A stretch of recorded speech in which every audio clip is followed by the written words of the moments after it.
You may have noticed already that control of yourself, control of vibes, control of your emotions, others' emotions, control of what's going on around you. Control is what you're vying for constantly, whether it be inside of yourself or in the people that you love or that you're surrounded by. And this control, this vying for control, can feel very, very, very desperate. And the thing about going after this type of control, whether you consciously realize that you're trying to control or whether you don't, many with these personality disorder traits will not have the insight to self-observe and notice these patterns.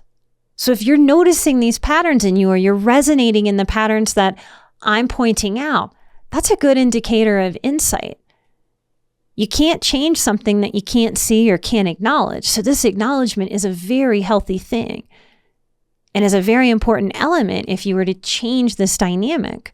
What's really sad about this is that for people who very desperately want control, when we go after this type of control, we wind up feeling and behaving more out of control, trying to get control. We wind up very reactive.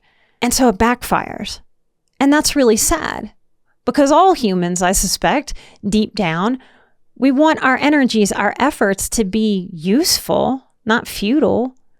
We want our efforts towards getting our needs met to help serve us, not to get us further away from getting those needs met. My people pleasers out there. Now, we don't think of people pleasers as having a personality disorder, but certainly the actions of a lifetime of people pleasing do get pretty disordered.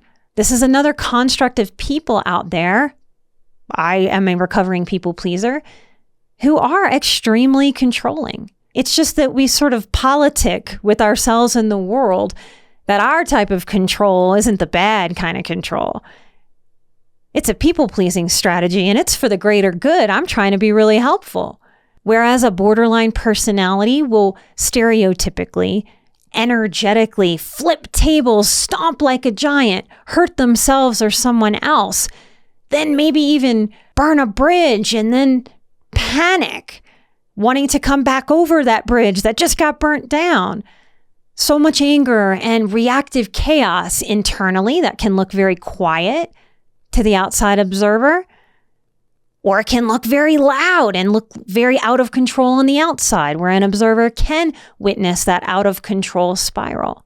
The people pleaser quietly, more subtly tries to control for the same reasons that the borderline personality does, trying to have everything be just right, try to have it nice, try to have it in a way that can feel safe and organized and fit the perfectionistic vision that rolls through my mind. We see all of these behaviors in the most positive of light, when if we look a little bit more deeply and we get really honest with ourselves and get honest about what people pleasing really is, very often the people pleaser is maybe smothering, overbearing, or often demands to help or forces help in their own controlling way, which is a controlling of situations, a controlling of moods, a controlling of events and dynamics, vibes and feelings of another person or an entire room or an entire event. Comment the word control to get a link to the full episode.